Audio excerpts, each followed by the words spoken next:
Soy Fernando Díaz Villanueva. Hoy es 31 de octubre de 2021 y esto es La Contracrónica.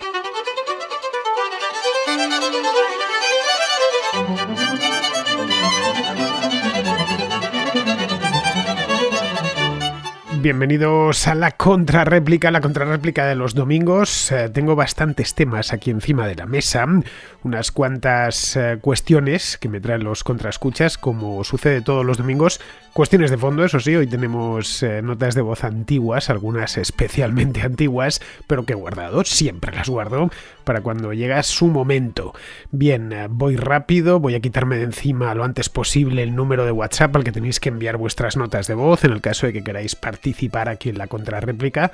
Quien dice la contrarréplica dice el contrasello, dice el contraplano o dice la contraportada. Cualquiera de las contras tienen el mismo número de WhatsApp. Bien, es el número 690 827909. Tenéis que poner los que estéis fuera de España, que sois bastantes, por cierto.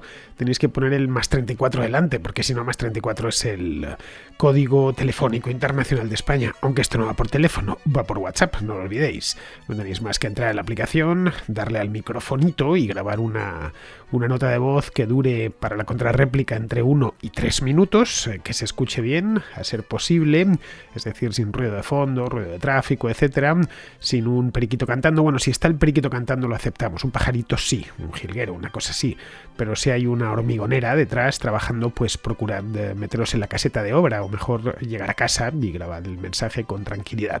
Bien, pues eso mismo, 690 827909. Si la nota de voz es de un tema de la semana, pues pasará o trataré de pasarla durante esa semana. En el caso de que sea algo más de fondo, pues se vendrá aquí al domingo, que es el día en el que trato estos temas, que son muy atemporales, valen pues tanto para hoy como para hace un año, como para dentro de un año. Muy bien, pues dicho esto, ya sin más demoras, porque los temas que tenemos, como os he dicho antes, sobre la mesa son muy interesantes, pasamos a la contrarréplica.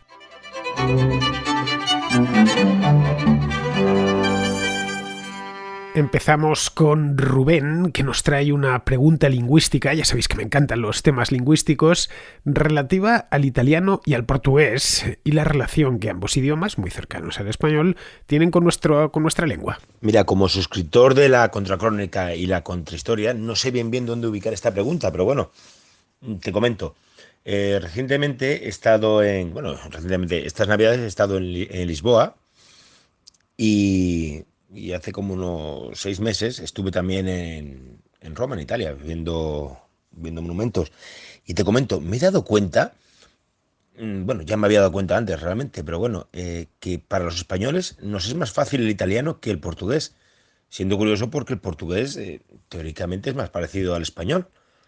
Puede ser que sea por el acento, no lo sé, pero me he dado cuenta y lo he comentado con otra gente y se ve que es verdad. En cambio, a los portugueses les es muy fácil el español. No lo sé, es una apreciación. Me gustaría que bien tú o bien otros contraoyentes pudieran dar su versión, porque creo que es curioso y más de uno se habrá dado cuenta, si ha estado en medio de gente que hable tanto italiano como portugués, que no sé por qué el italiano es más fácil para los hispanohablantes.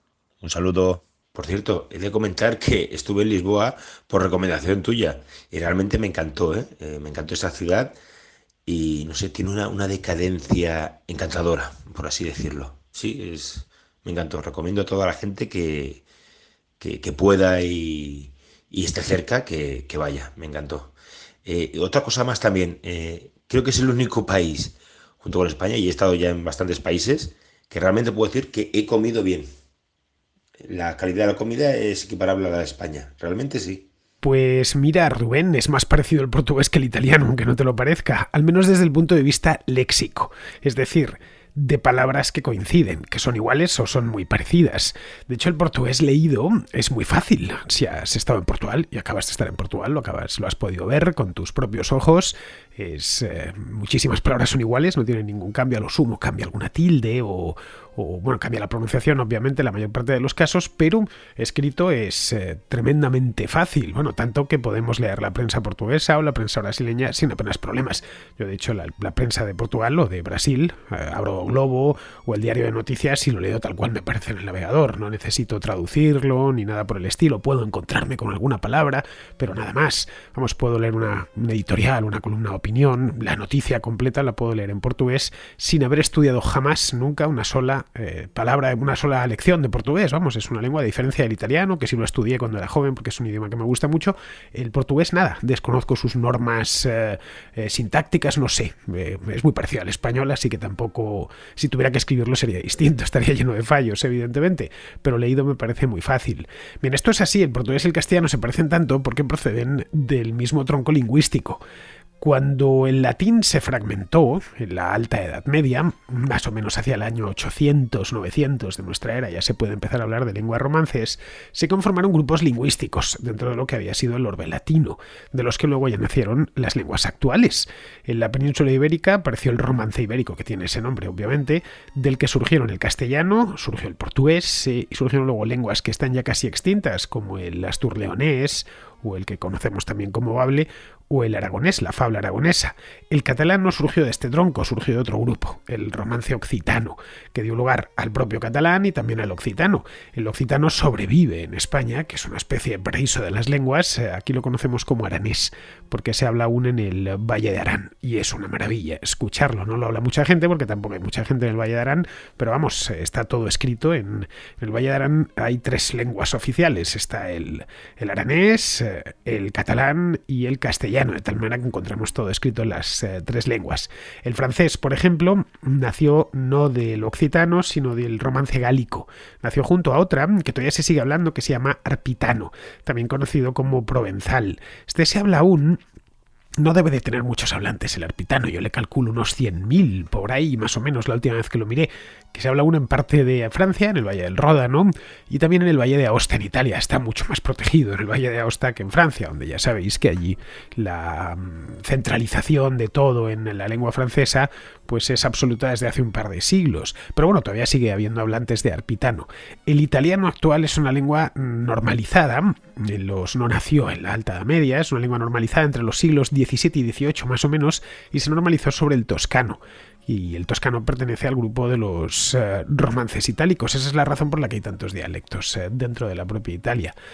Por las relaciones tan fluidas que siempre hubo entre España e Italia, históricas, fluidísimas, las lenguas de la península ibérica y las de la península itálica, una vez ya conformadas como tales, se fueron pasando unas a otras palabras y expresiones a lo largo del tiempo. En español tenemos muchos italianismos y en italiano hay muchos españolismos, españolismi ahí en Italia, más de los que pensamos. Hay un montón de palabras que nosotros asumimos que son italianas, pero su origen es español. Hay una muy graciosa que es borracha, que me fascina. Borrachas viene de borracho en español. Pero bueno, también tened en cuenta que no solo el castellano, también el catalán se prestó un montón de palabras con el italiano, con los dialectos italianos. Caray, todavía sigue habiendo una ciudad en el norte de Cerdeña, el Alguer, donde una parte pequeña de la población sigue hablando una variedad de catalán. Pero vamos, que el italiano normalizado está lleno de españolismos. Este que os decía, de borracha, que me encanta. Borracha en italiano significa botella rellenable, una cantimplora, una cosa así. Bueno, como esas botellas, los botes que ponemos en las bicicletas. Claro, en español borracho es el que abusa de la bebida. Pues en italiano es el contenedor de la bebida, de cualquier tipo de bebida. En italiano, borracho se dice ubriaco, que es parecido a ebrio. El término culto, por decirlo de alguna manera, que utilizamos para decir borracho en español. Rara vez dices, caray, ibas ebrio, ¿no? Decimos ibas borracho, pero en cambio si lo ponemos escrito o en la prensa o algo así, pues tendremos a poner ebrio frente a sobrio, que son 2 palabras que nos llegan directamente del latín. El ubriaco, por supuesto, también viene del latín. Borracho, en cambio, lo tomaron los castellanos de la Edad Media, antes de llevárselo a Italia, lo tomaron del catalán la palabra borracha, que en catalán es una bota de vino. Así que, como ves, las lenguas son curiosas. Una misma palabra puede identificar la causa o el efecto, en este caso la ebriedad, la borrachera, por simple asociación. Luego, respecto al portugués, y me alegro mucho de que te haya gustado Lisboa, es una ciudad maravillosa, la similitud léxica, como te decía, es grandísima, bueno, tanto que asusta a veces, dices, caray, es que casi le falta nada, un poquito y ya sería la misma lengua.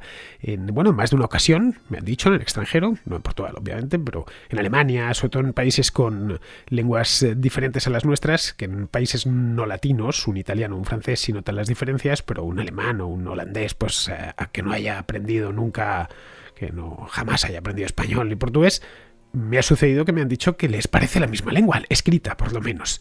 Hay de todas maneras, esto está medido, porque en nuestro mundo todo se mide. Hay un índice de similitud léxica que mide el porcentaje de palabras que se parecen mucho, que son iguales o se parecen mucho. Entre hispanohablantes, el 100% de las palabras son iguales son muy parecidas. Es decir, si me estáis escuchando de México, de Chile o de Colombia, pues estáis entendiendo todo, el 100% de lo que digo, y si no es el 100% es el 99,8%. Es decir, hablamos el mismo idioma, no necesitamos intérprete. Bien, esto no sucede con otros idiomas. Evidentemente con el chino pues la similitud léxica es muy pequeña. En cambio con los idiomas europeos es mucho mayor. Con idiomas cercanos como el portugués o el italiano pues es grandísima, mucho más de lo que imaginamos. Bien, ¿cuál es la lengua más parecida al castellano desde el punto de vista de la similitud léxica? Es el portugués. Un 89% de las palabras o son iguales o son muy similares. Esa es la razón por la cual podemos leer la prensa en portugués sin problemas. Con el catalán es del 82%, con el italiano del 82% también, es decir, el italiano y el catalán están tan lejanos, entre comillas, que realmente están muy poco lejanos, pero bueno, en la misma medida. Con el francés es del 75% y con el inglés del 27%.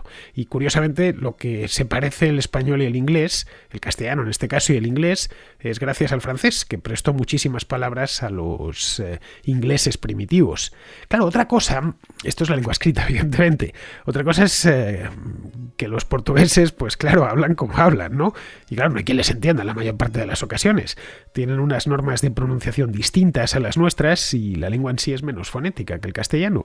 Tienen, por ejemplo, 9 vocales. Nosotros solo tenemos 5, A, E, I, U, nada más. No existen más vocales en castellano. Esto complica bastante saber cómo emplear cada una de ellas cuando las lees. Vamos, en una palabra, que cualquiera que haya ido a Lisboa o a Río de Janeiro lo puede experimentar en sus propias carnes. Es difícil entenderles. También es cierto que una vez has pasado un tiempo allí, se suelta el oído rápidamente. Mi hermano, por ejemplo, vivió unos años en Brasil y sin estudiar ni una palabra de por nada, ni un minuto le dedicó a estudiar portugués en un manual, quiero decir. A la vuelta de 6 meses hablaba portugués con una soltura encomiable. Así que la cercanía al final hace eso. Estoy seguro de que si te vas a vivir a Lisboa o a Porto, terminas hablando portugués en cuestión de meses muy bien, porque se parecen mucho. El italiano es más fonético y su pronunciación se parece mucho más a la nuestra. Caray, por eso es la razón por la cual les entendemos mucho mejor hablando. De todas maneras, las lenguas romances son todas bonitas de escuchar, especialmente algunas, como el catalán o el provenzal, el arpitano que a mí me suenan pues como lenguas de juglares. Vamos, es una delicia escucharlas. Bien, vamos ahora con Ramón, que es de México y que tiene una reflexión sobre los excesos del feminismo radical y cómo están desmontando el principio de presunción de inocencia. Quería hacer una pequeña reflexión sobre un tema que la verdad sí molesta bastante, preocupa más que nada, que es los excesos que están surgiendo por esta ley integral de la violencia de género y de todas las ideologías de género y de esas consignas de que sí hay que creerle a la chica, a la acusadora que acusa a un varón de violación, hay que creerle porque siempre dice la verdad, y ese tipo de tonterías. Veo que hay muchas mujeres que por cierto despecho, no sé, por problemas que tengan con algún tío, es muy fácil acusar a cualquiera de violación, ¿no? O sea, y sin sufrir consecuencias, ¿sabes? Pueden arruinarle la vida a cualquiera. Ya ha pasado, ya ha sucedido. Ya sucedió en Argentina con un chico que su mejor amiga lo denunció por violación. Se descubrió que era mentira, pero el chico había recibido tanta presión que se suicidó. O sea, la chica provocó un suicidio prácticamente, ¿no? Y no hubo consecuencias para ella. Y lo mismo han sucedido con otros infinidad de casos que ya sabemos que no voy a repetir, incluyendo el de tu amigo, otro youtuber, Sergio, que es un tío blancohetero, que también esta feminista Yolanda Domínguez, pues lo estaba acusando falsamente de ser violento con las mujeres. Y todos sabemos que no es verdad, ¿no? Entonces, pues para estas tipas es muy fácil acusar a cualquier tipo, arruinarle la vida, y no pasa nada, no hay consecuencias, ¿sabes? O sea, si digamos que yo fuera una mujer y por alguna razón me quiero vengar de un tipo, quiero joderle, perdón por la expresión, pues simplemente lo acuso de violación. Y como está muy de moda esta consigna de si hay que creerle a la mujer y todos los hombres somos unos malditos, pues claro, pues lo acuso de violación y ya está. Automáticamente es un violador, todo el mundo se le va encima en las redes sociales, mancho su reputación, lo arruino. Y si el pobre individuo no puede con la presión, capaz que se suicida. Y si no, se va a juicio. Y obviamente como muchos jueces están muy parcializados, pues ¿qué sucede? Que lo meto a la cárcel, injustamente, y entonces hay un inocente en la cárcel, ¿no? Entonces, pues eso no puede ser posible. Honestamente, no puede ser posible. Entonces, creo yo que están,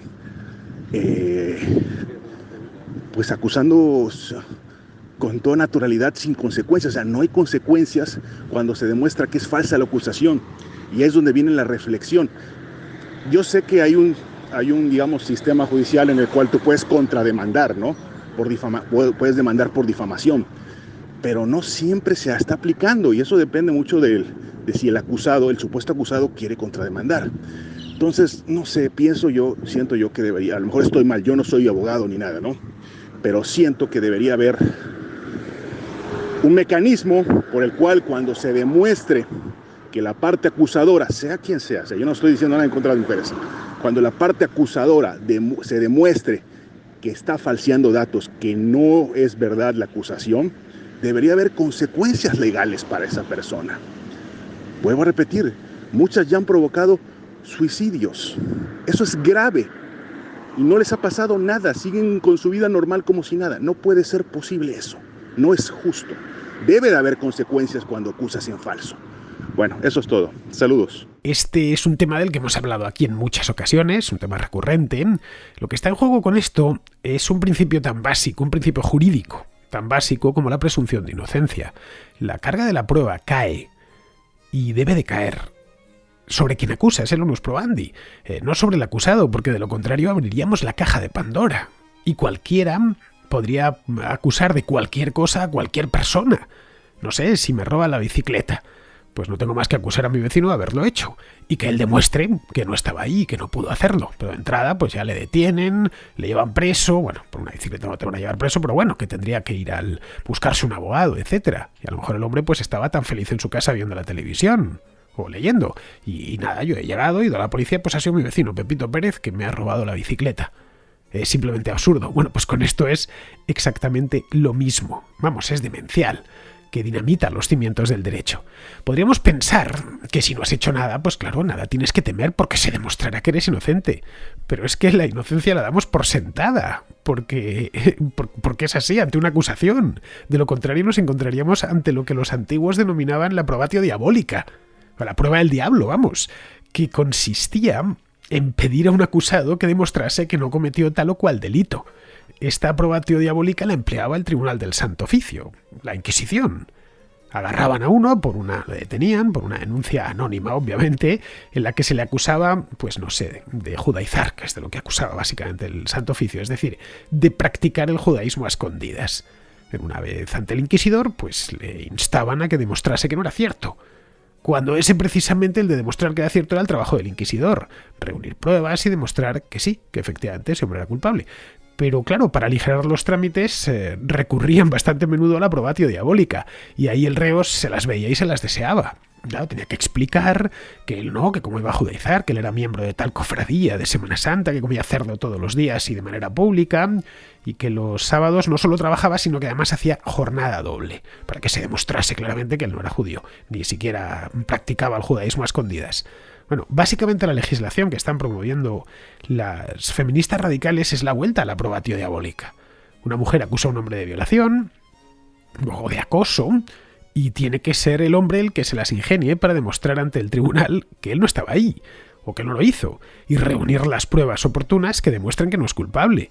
Bien, lo que sucede, claro, pues le han encarcelado y le han sometido a un proceso judicial con todos los costes que tiene, y tanto personales como económicos, y a otro proceso no menos gravoso en su vida cotidiana. Porque claro, según están las cosas, en este tema acusación es sinónimo de culpabilidad.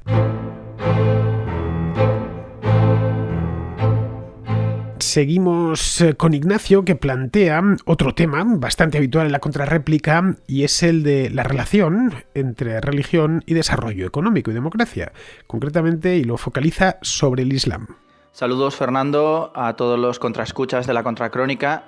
Y hoy me gustaría hablar de un tema del que hablaste en la última contrarréplica dedicada al pueblo vasco. En este caso no quiero hablar del origen del pueblo vasco, sino de otro oyente de Iberoamérica que te preguntó sobre el tema del Islam en Europa, del que tú consideras que el único problema es básicamente qué tipo de Islam vayan a practicar. Bueno, pues a mí me gustaría discrepar, aunque probablemente no soy parcial. Yo soy ateo y considero de por sí mala las religiones, aunque sé que hay libros y he leído algunas cosas sobre que el cristianismo pues ha traído algunas de sobre todo el puritanismo, trajo las sociedades liberales actuales en Estados Unidos. No lo sé, tampoco soy un experto.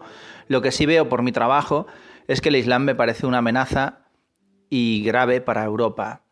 Entonces me gustaría hacerte una serie de preguntas, Fernando, y que lo desarrollaras un poco más, pero no hay países tan desarrollados como los occidentales y con una calidad democrática del estilo que puede ser la alemana o la holandesa o incluso la española en países musulmanes.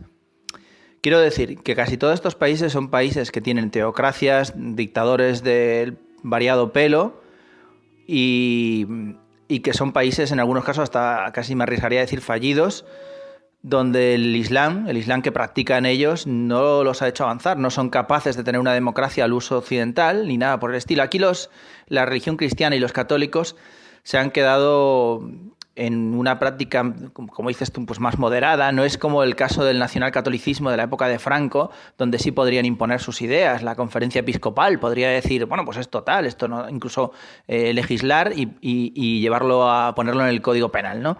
Aquí hoy por hoy en España eso ya se ha ganado, no hace tantos años, del nacionalcatolicismo, y a mí las religiones me parecen una amenaza.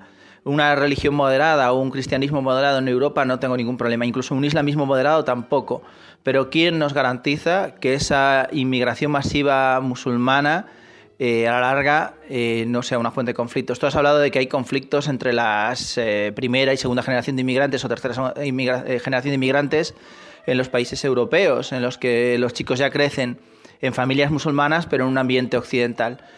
Bueno, sí, y también muchos de los combatientes que han combatido con el Daesh o que han cometido atentados son segunda o tercera generación europea, musulmana.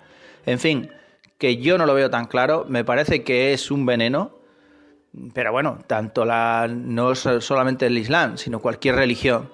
Desde luego, llevada al paroxismo, es un veneno siempre. Probablemente un Islam moderado, o un catolicismo, un cristianismo, un protestantismo moderado, pues no habría ningún problema. Pero ¿quién nos garantiza que llegada al momento de la masa crítica de población musulmana no se cambien las tornas? Esa es mi pregunta. Bien, Ignacio, este es un tema muy interesante, tanto que es el principal de este programa, según me temo, porque creo que me voy a enrollar un poco. Vamos a ver, vamos a ir por puntos. Primer punto, cristianismo no es sinónimo de desarrollo económico. Desarrollo económico, libertades civiles y Estado de Derecho, que es a fin de cuentas el lugar donde a todos nos interesa vivir y lo que consideramos como un país deseable. Un país que esté desarrollado económicamente y que nos ofrezca oportunidades, que además se respeten nuestros derechos y nos dé libertades políticas y que, bien, pues disfrutemos de un Estado de Derecho pleno. Y esto no sucede solo en los países cristianos. En fin, ahí tienes a Japón, que no es precisamente un país pequeño, ahí tienes a Corea del Sur, ahí tienes a Taiwán como demostración práctica. Luego esto ya, yo creo que es por la vía de los hechos, se desmonta. Luego en el extremo opuesto tienes países muy cristianos en África o en Hispanoamérica que caray, son pobres de solemnidad y padecen dictaduras feroces. Así que, por un lado, te demuestro que no, sobre los hechos, esto te lo demuestran los hechos, no yo, que no hay una relación directa entre el cristianismo y esas tres cosas, porque hay países que no son cristianos ni de tradición ni de confesión y son ricos y democráticos, y por otro lado hay países que son cristianos, algunos muy cristianos, y que son pobres y están sometidos a dictaduras. Así que establecer un vínculo automático entre religión mayoritaria de la población y prosperidad económica y democracia no se corresponde con lo que vemos en el mundo real.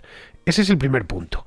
El segundo punto es que no todos los países de mayoría islámica son iguales. Esto también es importante. No es lo mismo, no sé, el Afganistán de los talibanes, del que tanto hemos hablado en los últimos meses, que Indonesia, Marruecos, Turquía o Bosnia y Herzegovina, que está en la misma Europa y que es de mayoría islámica. Hay tal cantidad de matices entre unos y otros que en muchas ocasiones lo único que les une, qué sé yo, a bosnios y a afganos es la religión mayoritaria de sus habitantes, nada más. En el resto son dos países completamente distintos, como una gota de agua y una gota de aceite, no tienen absolutamente nada que ver. Dentro del mundo musulmán tienes países muy ricos, como los Emiratos Árabes Unidos, y otros que viven en la miseria, como Somalia.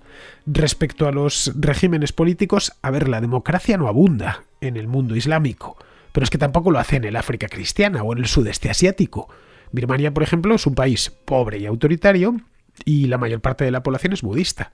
Algo parecido sucede en Laos o en Camboya, donde prácticamente todo en Camboya creo que es si no el 100%, el 99% de la población es budista. Y el Islam no es que sea pequeño, es que es inexistente en estos lugares. De hecho, si te fijas en el nivel de desarrollo de Birmania, que es budista, de Bangladesh, que es musulmana, y de Filipinas, que es cristiana, el nivel de desarrollo de estos tres países es muy parecido. En los tres países han tenido que soportar además dictaduras y pobreza persistente en el último siglo. La religión no ha pintado nada. Pero vámonos a África. Mira, en el Golfo de Guinea hay un país muy grande y muy poblado. Bueno, tiene como 200 millones de habitantes. Se llama Nigeria, lo conocerás. Bien, la mitad del país es cristiano. 3/4 partes creo que son protestantes y la cuarta parte restante es católica. Y la otra mitad musulmana. Más está creo que al 50-50. Cuando levantaron la nueva capital, allá por la capital de Nigeria, no es Lagos, es una ciudad llamada Abuya, creada en los años 80. Bien, pues cuando la creada desde cero, en el centro del país, tuvieron que construir una gran iglesia y una gran mezquita en la ciudad. Y ambas llevan el sobrenombre de nacionales, precisamente por eso, porque querían visualizar que el país tenía un dualismo religioso entre cristianismo y Islam, que era visible así. Son dos, si buscas en internet verás que es una iglesia grande, moderna evidentemente, y una mezquita también muy grande. La iglesia la comparten los protestantes y los católicos, un poco como sucede en la Catedral Nacional de Estados Unidos. Bien, pues si bajamos sobre el terreno, y en esto hay que bajar sobre el terreno, lo que nos encontramos es que no hay diferencia entre nigerianos musulmanes y nigerianos cristianos en términos de renta. Esa es la verdad. Sobre el papel, de hecho, militan hasta los mismos partidos, porque los partidos políticos en Nigeria son civiles, vamos, no tienen representación religiosa. No es que haya un partido musulmán de los nigerianos y un partido cristiano, no. Los partidos representan tanto a unos como a otros. Pero no hay ninguna diferencia de renta. Los que son pobres, los que son ricos, sin importar si son cristianos o musulmanes. A ver, sobre el papel, el país es una democracia. La realidad es que, manteniendo las elecciones cada 4 años, y esto solo en los últimos años, puede tener una historia súper atormentada Nigeria. Pues Nigeria no es propiamente un país libre. La violencia política es continua. Las elecciones de Nigeria cuando se celebran, matan gente, hay abusos de todo tipo, la corrupción está muy extendida, es uno de los países más corruptos del mundo, y desde su independencia, que no es hace tanto, que fue en el año 60, han encadenado los golpes de Estado y las dictaduras militares. Creo que están en la Cuarta República o algo así, y solo han pasado 60 años desde su independencia. ¿No? Como ves, van a una velocidad de vértigo. Vamos, sin salirnos de África, Zimbabue es un país mayoritariamente cristiano y Túnez es un país mayoritariamente musulmán, como bien sabemos. Están los dos en África. El PIB per cápita de Túnez, en paridad de poder adquisitivo, en paridad de poder de compra, es 5 veces superior al de Zimbabue. Y Túnez además es una democracia, con muchos fallos, pero una democracia, mientras que Zimbabue es una dictadura. en fin, no parece que a los zimbabueses les haya ayudado mucho eso de ser cristianos. Como ves, de nuevo, lo que sobre el papel queda muy bien, cuando bajamos a la realidad de este mundo tan grande que tenemos, pues se diluye y se deshace. Ese era el segundo punto. El tercer punto es que en Europa hablar de cristianismo, de que la población es cristiana, bueno, no es cristiana de una manera propiamente dicha. No es la Europa de hace 100 años o de hace 200. De hecho, no es ni siquiera religiosa. Mira, según el Eurobarómetro del año 2019, justo antes de la pandemia, lo hicieron público, el 27% de los ciudadanos de la Unión Europea, de toda la Unión Europea, incluía todavía el Reino Unido, no creen en Dios. El 27%, es casi el 30%, casi un tercio, vamos. 3 de cada 10 que ves por la calle no creen en Dios. El 64% se considera cristiano. Se considera, esto no ni mucho menos significa que vaya a misa todos los domingos y cumpla a la perfección con todos los preceptos de la fe, que como bien sabemos no es verdad. Está el mundo lleno, Europa llena, España llena de gente que es cristiana, oficialmente se casa por la iglesia, tiene un funeral católico y para usted de contar. En el resto, pues su religiosidad es mínima, es un puro barniz. Pero bueno, vamos a quedarnos con el 64%. Bien, luego queda un 9% que o no lo tiene muy claro, que es la mayoría, o es de otra religión, como la islámica, que en 2019 se consideraban musulmanes solo el 2% de toda la población encuestada. Bien, esto obviamente va por países, esto es toda la Unión Europea, cuando estaba todavía el Reino Unido. Los del este, como Polonia o Rumanía, son más creyentes.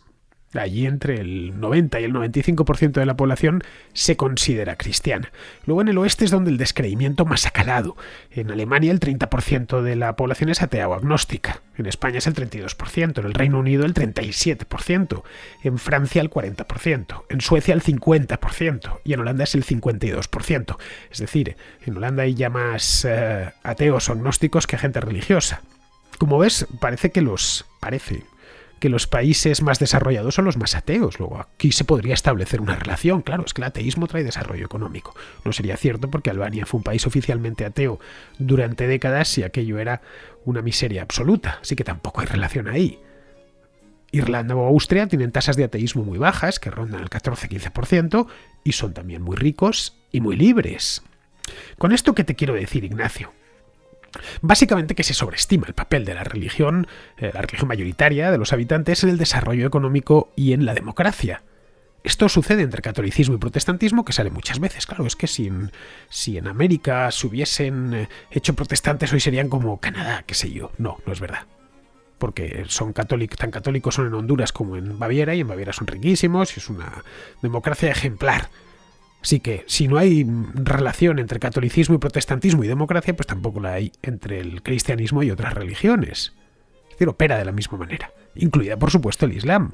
Mira, Europa Occidental alcanzó antes ambas cosas, es decir, democracia y desarrollo económico, por una serie de razones en las que tuvo mucho que ver la geografía recortada de la costa, la fertilidad del suelo, la competencia entre pequeños estados en un territorio también pequeño, la apertura temprana al mercado mundial y bueno, una serie de revoluciones productivas que se dieron entre los siglos XVII y XVIII, generalmente a espaldas de la religión. El Islam per se no es una amenaza para el desarrollo económico o la democracia.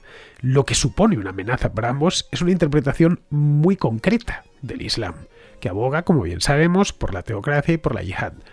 Algo así como si, qué sé yo, en los países protestantes pues se empeñasen todos en ser Amish o cuáqueros, una cosa así, y fuesen todos en carromatos tirados por caballos.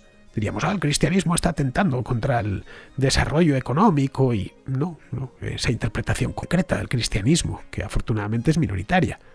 En el caso del Islam, pues también es minoritaria, eso no te quepa la menor duda, pero bueno, los países islámicos están en una zona, la mayor parte de ellos por lo menos, están en una zona del mundo que no se caracteriza por el desarrollo económico, sin importar la religión de los distintos países. Etiopía es cristiana, pero es igual de subdesarrollada que Sudán, que es musulmán.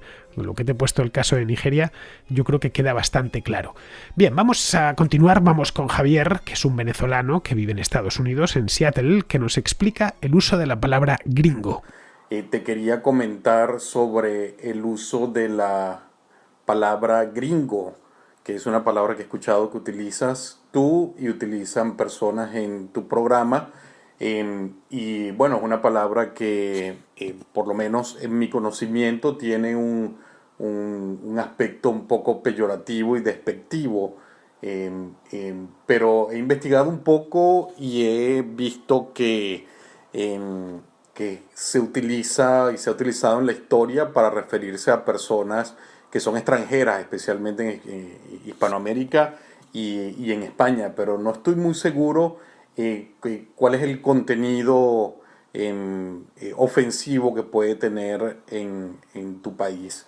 Y también mencionarte o preguntarte qué opinión tienes sobre el gentilicio de las personas nacidas en los Estados Unidos de Norteamérica, porque ninguno de las dos descripciones que ellos tienen son nombres propios, porque Estados Unidos, bueno, lo podemos ver en otros países como México, inclusive mi país en el siglo XIX en algún momento se llamó Estados Unidos de Venezuela.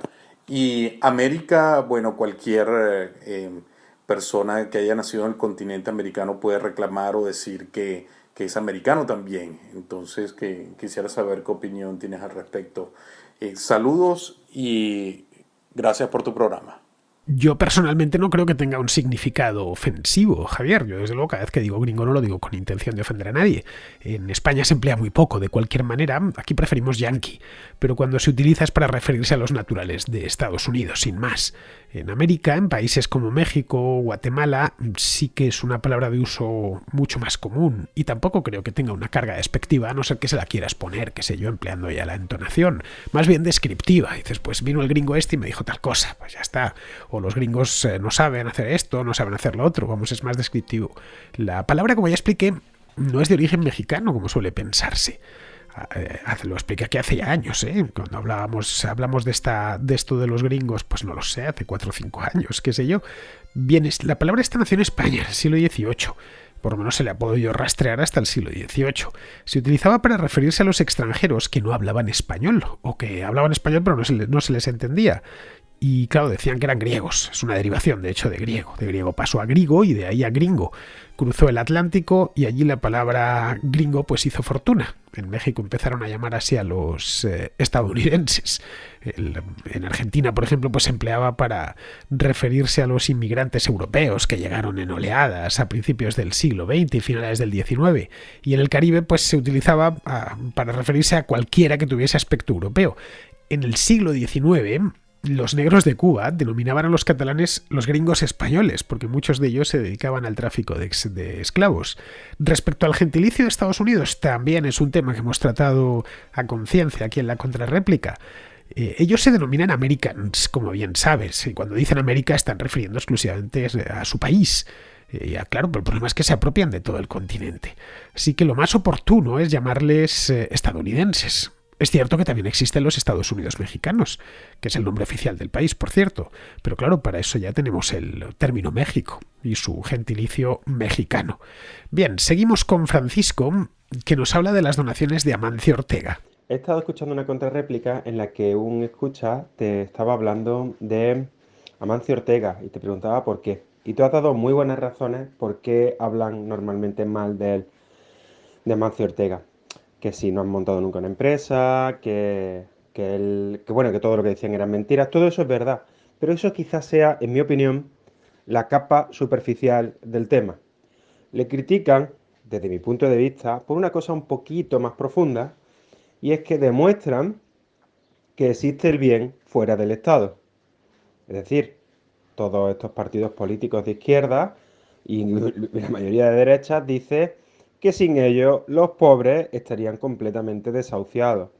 Esta crónica se desmonta si la gente empieza a ver que cuidan mejor de ellos la gente por iniciativa particular, individual, que el propio Estado, cosa que en esta crisis se estaba viendo claramente. Entonces había que destruirlo como fuera para que esta evidencia no se viese así. Amancio Ortega procuró mascarillas para sus trabajadores, otras empresas ahí lo hicieron también, Y oye, eso les desmonta el relato, este estatalismo fervoroso que tiene todo el mundo, incluido la derecha, como tú bien has dicho, del PP en otras ocasiones. Bueno, ese es mi punto de vista y espero que le sirva a alguna escucha también. Un saludo. Pues sí, Francisco, en buena medida es así. Les revienta que haya un empresario con dinero que haga obras caritativas. Porque claro, para eso ya está el Estado. Es decir, ellos mismos, que se tienen como una especie de sacerdotes del bien absoluto a quienes tenemos que mantener solo porque piensan en los demás o dicen que piensan en los demás. Frente a ellos están los malvados capitalistas que solo se preocupan de lo suyo. Bien, ese relato se lo tienen bien trabajado, muy bien trabajado. Y claro, que venga un tipo con mucho dinero y haga algo por sus semejantes, gratis et amore, pues es algo que les estropea mucho la historia y de ahí que reaccionen con esa rabia. Bien, terminamos ya con Daniel, que nos habla de Jesús Huerta de Soto y de si se puede compaginar el liberalismo y un puesto de funcionario. Te hablo en calidad de antiguo perro flauta y actual seguidor de las clases del profesor Huerta de Soto, que tú mismo, que te estoy infinitamente agradecido que colgaras por internet. Lo sigo por iVoox, empecé haciéndolo en el trabajo.